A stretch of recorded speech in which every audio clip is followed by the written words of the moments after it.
The adventures really begin in this episode, but before we start sailing and exploring Andros, I'd like to get you up to speed. After spending 18 months living aboard and working on Maritopia in the Tampa-St. Pete area, where I was anchored in Gulfport, working on my career with an amazing company, it was time to head south. My last day of work was December 1st. I wasted no further time in Tampa, leaving on the 3rd to start the 250-mile trek south to Marathon, which is in the Keys. This long, nonstop passage took me 45 hours. I ended up hanging out in Marathon for almost a full month. The perfect weather window was finally upon me on the last day of the year. After 22 hours and 150 miles, I arrived in Bimini on New Year's Day. Having spent only enough time in Bimini to check into the country, I wasted no time heading across the Bahama Banks. Leaving on January 3rd, I made the 100-mile trip in 29 hours. And here's where we pick up today, making the short jump from Chub Cay to Andros. I hope you enjoy watching as much as I did experiencing it. I'm on a short little passage between Chub Cay and Andros. The winds are directly out of the east, so it's a perfect sail. You can see the winds are right around 20. I have the autopilot turned off. It's not actually strong enough. It's a cheap little wheel pilot. And by cheap, I mean $1,200 versus $3,000. But it's a little bit sporty out here. We're rocking. We're doing 5.7 knots just with the head sail. Another 10.4 miles to the entrance to the channel to Morgan's Bluff and Andros Bahamas.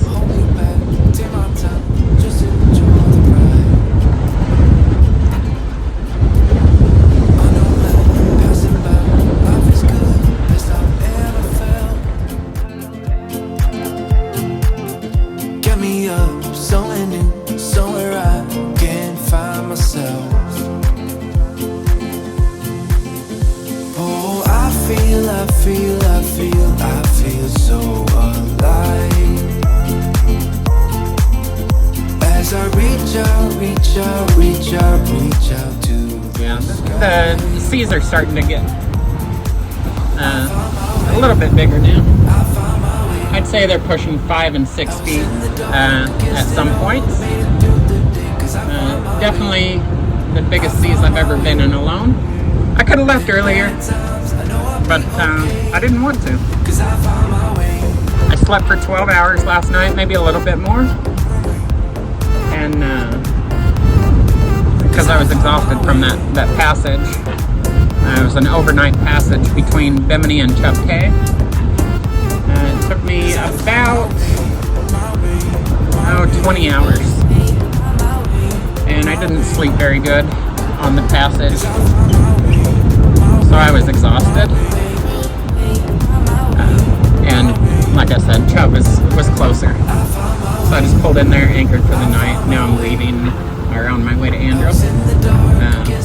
I didn't want to wake up early. I woke up slowly, had a cup of coffee, checked up on Facebook and social and emails and whatnot, and left. I'm enjoying not getting in a hurry for anything. It's not how I've lived my entire life. I've always been in a hurry for everything.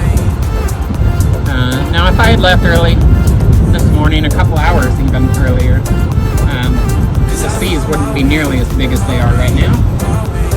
The easterly winds just picked up this morning, and it generally takes a while for the seas to start building. So if I had left at sunup, I could have made the same sail, going about the same speed I am now, 5.5, 6 knots, and it wouldn't have been nearly as rough, but that's what happens when you're not in a hurry, and I love it.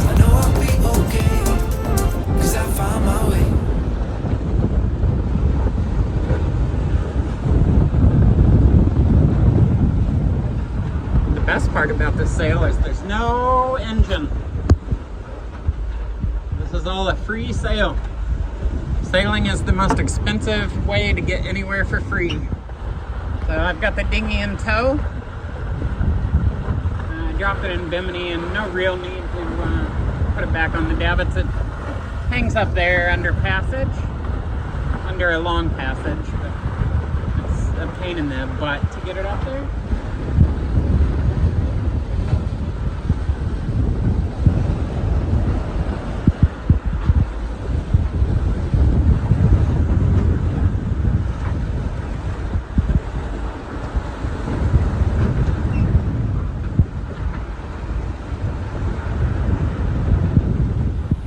Strapped in. Goes back to the back stay. Ah! Get some! Here's how much wind impacts speed. So the wind has dropped down to below 20, and it's consistently below 20 now.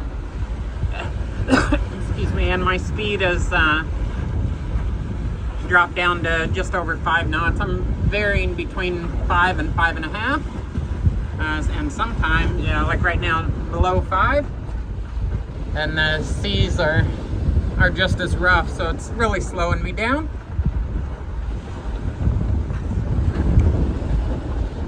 They're probably a little more than that now. Like that wave right there, I don't know if you can tell. I bet that's a 4.5 or so foot wave. And it's gonna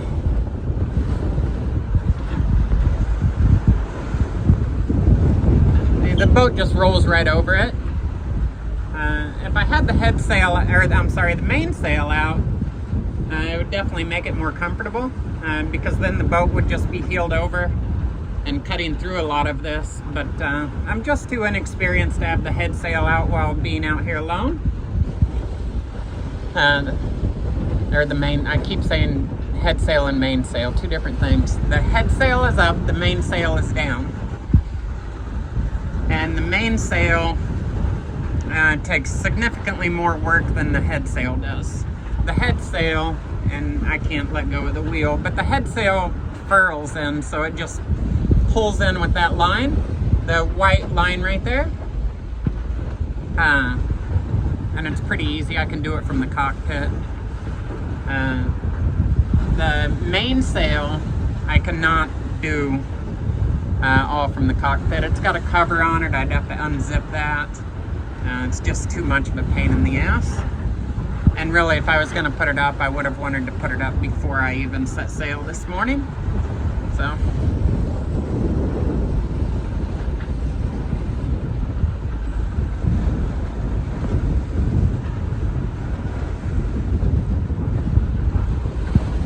yeah, man, as the Bahamians say. Yeah, man. So, when I'm underway, I bring the swim platform up. Because the waves could roll over and go on top of it. The ladder being down causes drag. And when I want to use the ladder, I just fold it up. So I'm going to get the swim platform down. I need to go dive my anchor.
Bluff.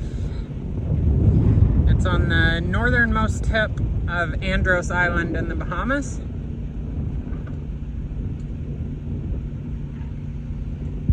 This is Shipwreck Beach. You can see there's no, from what I understand, that's a World War II tugboat. Headed inshore. I'm gonna see if I can find Captain Morgan's cave. My phone doesn't work. I have cellular data and all that turned off, so we're gonna go by GPS. You can see it's pretty foresty. So I finally, after having them for more than a year, I finally put my dinghy wheels on. So when you don't need them, they fold up out of the way, out of the water, so they don't create drag. But you can see, I just put them down and pull it right up here on the beach. And with that stupid outboard, you can probably tell I'm still kind of out of breath.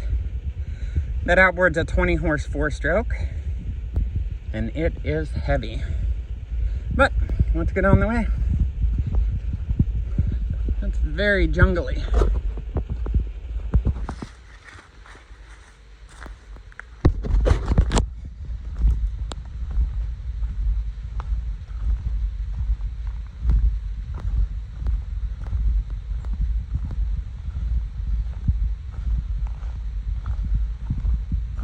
Well, the sea state is pretty calm. Expected it to be a little bit more rough.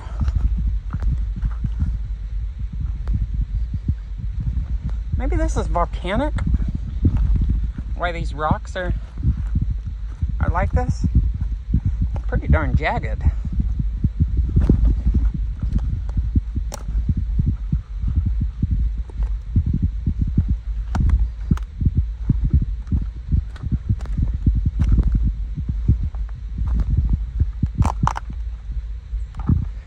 I'll bet this is volcanic.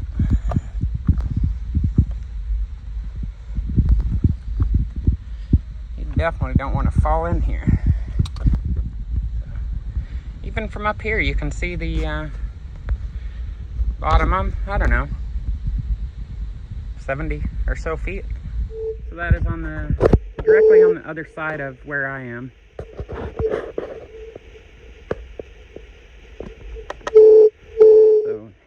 Henry Morgan would hide behind that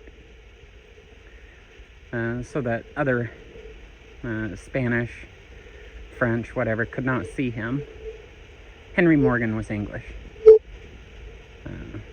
But he would hide behind that. And that's pretty tall. It's probably 80 to 100 feet. And he would put some lights down there at the end of that tip. And those French or Spanish, whatever, would go look at the light, and then he'd come around and, well, it's super shallow over there, so they'd shipwreck, and then he'd go over and steal everything that was on their boat. Henry Morgan's cave. Arr, matey. She said, follow this path.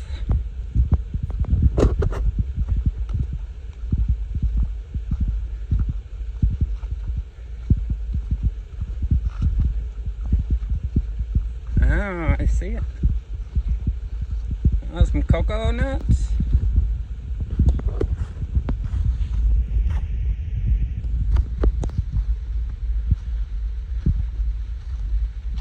Oh, there's the cave.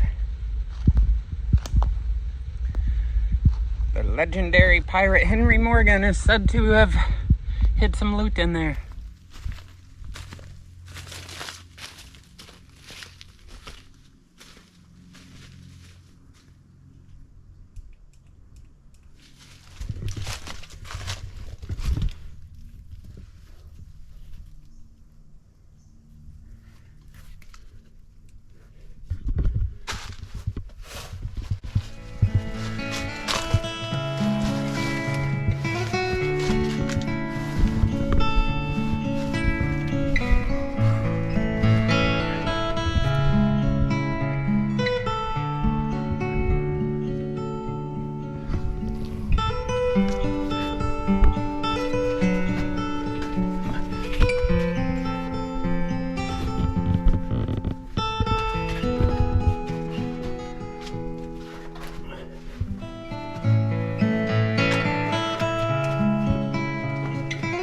stalactites.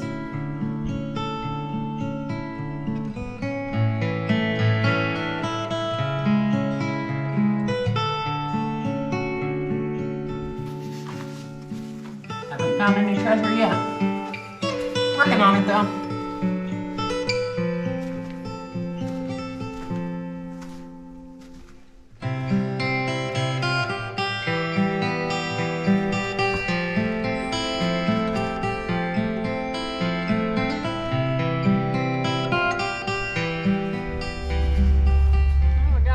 Machete, and I have a coconut, and never cut one open.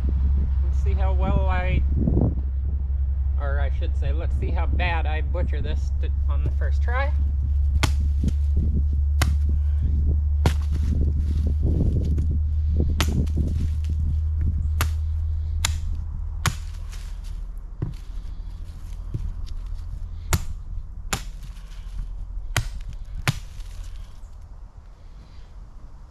I got a little hole open. I don't know if you can see it. So let's see if I can drink this milk.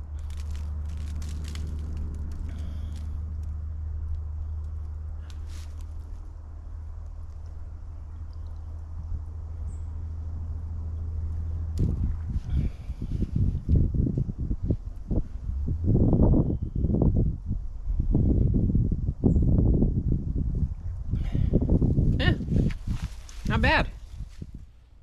I cut off a piece of the shit, I don't know what you call it. Actual coconut?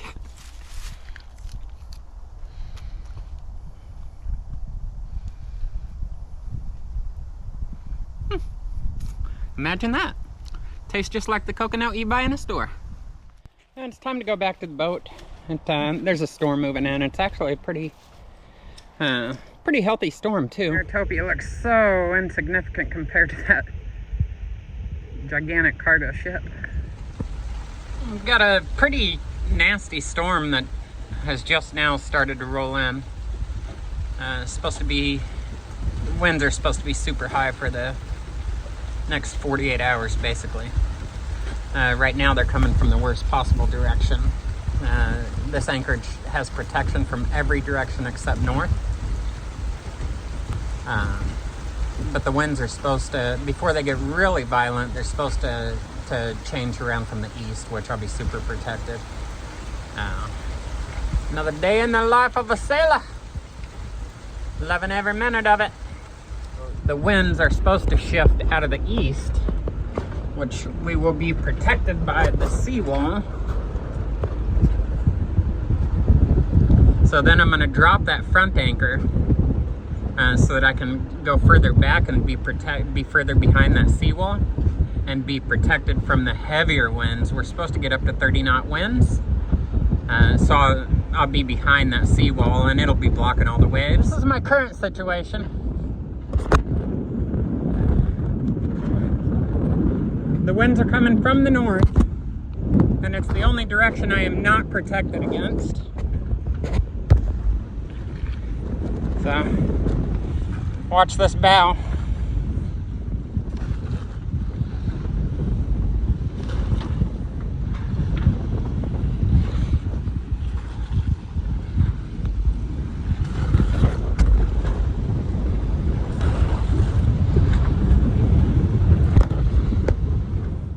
If you'd like to stay up to date and follow along with the adventures, please like, comment, and subscribe to the channel. Thank you very much for joining. I'll see you next week when we head to the tourist destination of Nassau.